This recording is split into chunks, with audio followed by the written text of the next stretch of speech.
மத்தேயு 10ஆம் அதிகாரம்.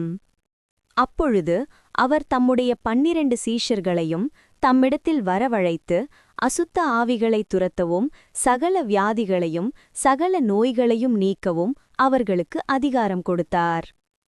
அந்த 12 அப்போஸ்தலருடைய நாமங்களாவன: முந்தினவன் பேதுரு என்னப்பட்ட சீமோன், அவன் சகோதரன் அந்திரேயா; செபதேயுவின் குமாரன் யாக்கோபு, அவன் சகோதரன் யோவான்; பிலிப்பு, பர்த்தலோமேயு, தோமா, ஆயக்காரனாகிய மத்தேயு, அல்பேயுவின் குமாரன் யாக்கோபு, ததேயு என்னும் மறுநாமமுள்ள லெபேயு, கானானியனாகிய சீமோன், அவரைக் காட்டிக் கொடுத்த யூதாஸ்காரியோத்து என்பவைகளே.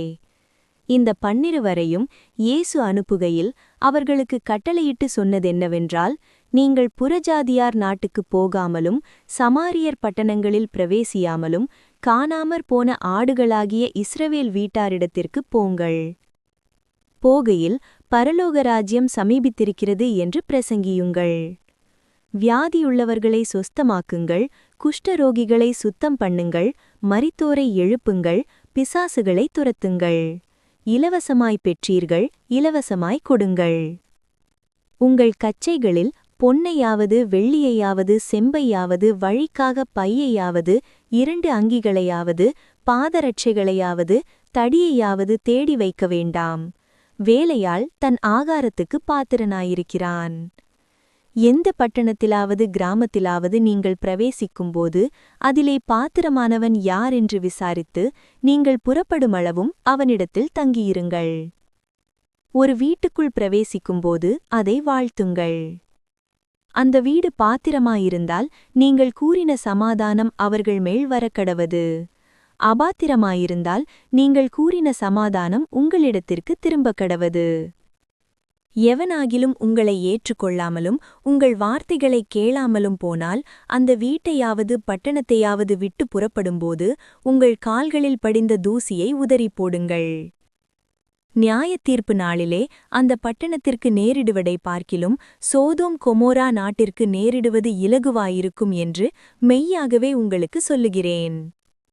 ஆடுகளை ஓநாய்களுக்குள்ளே அனுப்புகிறது போல இதோ நான் உங்களை அனுப்புகிறேன்.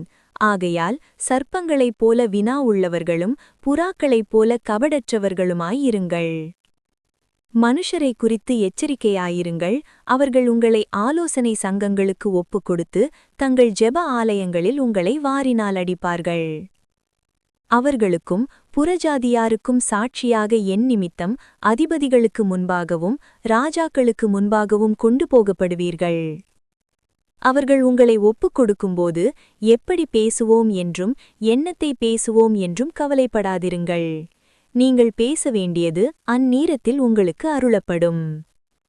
பேசுகிறவர்கள் நீங்கள் அல்ல, உங்கள் பிதாவின் ஆவியானவரே உங்களிலிருந்து பேசுகிறவர். சகோதரன் தன் சகோதரனையும் தகப்பன் தன் பிள்ளையையும் மரணத்துக்கு ஒப்புக் கொடுப்பார்கள். பெற்றாருக்கு விரோதமாய் பிள்ளைகள் எழும்பி அவர்களை கொலை செய்வார்கள். என் நாமத்து நிமித்தம் நீங்கள் எல்லாராலும் பகைக்கப்படுவீர்கள். முடிவு பரியந்தம் நிலைத்திருப்பவனே ரட்சிக்கப்படுவான். ஒரு பட்டணத்தில் உங்களை துன்புறுத்தினால் மறுபட்டணத்திற்கு ஓடிப்போங்கள். மனுஷகுமாரன் வருவதற்குள்ளாக நீங்கள் இஸ்ரவேல் பட்டணங்களை எல்லாம் சுற்றி முடியாதென்று மெய்யாகவே உங்களுக்கு சொல்லுகிறேன். சீஷன் தன் போதகனிலும் வேலைக்காரன் தன் எஜமானிலும் மேற்பட்டவனல்ல. சீஷன் தன் போதகனைப் போலவும் வேலைக்காரன் தன் எஜமானைப் போலவும் இருப்பது போதும்.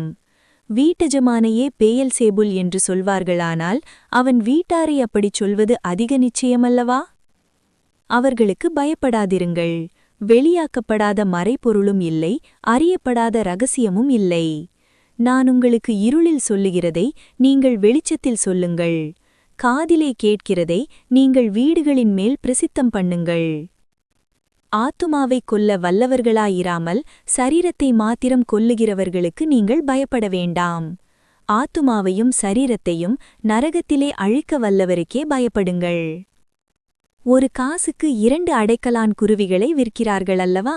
ஆயினும் உங்கள் பிதாவின் சித்தமில்லாமல் அவைகளில் ஒன்றாகிலும் தரையிலே விழாது. உங்கள் தலையிலுள்ள மயிரெல்லாம் எண்ணப்பட்டிருக்கிறது. ஆதலால் பயப்படாதிருங்கள். அநேக அடைக்கலான் குருவிகளைப் பார்க்கிலும் நீங்கள் விசேஷித்தவர்களாயிருக்கிறீர்கள்.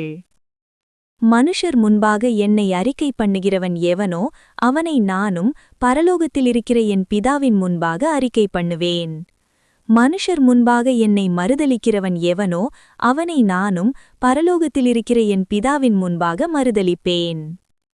பூமியின்மேல் சமாதானத்தை அனுப்ப வந்தேன் என்று எண்ணாதிருங்கள், சமாதானத்தை அல்ல, பட்டயத்தையே அனுப்ப வந்தேன். எப்படியெனில், மகனுக்கும் தகப்பனுக்கும் மகளுக்கும் தாய்க்கும் மருமகளுக்கும் மாமிக்கும் பிரிவினை உண்டாக்க வந்தேன். ஒரு மனுஷனுக்கு சத்துருக்கள் அவன் வீட்டாரே. தகப்பனையாவது தாயையாவது என்னிலும் அதிகமாய் நேசிப்பவன் எனக்கு பாத்திரனல்ல. மகனையாவது மகளையாவது என்னிலும் அதிகமாய் நேசிப்பவன் எனக்கு பாத்திரனல்ல. தன் சிலுவையை எடுத்துக்கொண்டு என்னை பின்பற்றாதவன் எனக்கு பாத்திரனல்ல. தன் ஜீவனை காக்கிறவன் அதை இழந்து போவான். என் நிமித்தம் தன் ஜீவனை இழந்து போகிறவன் அதை காப்பான். உங்களை ஏற்றுக்கொள்ளுகிறவன் என்னை ஏற்றுக்கொள்ளுகிறான், என்னை ஏற்றுக்கொள்ளுகிறவன் என்னை அனுப்பினவரை ஏற்றுக்கொள்ளுகிறான்.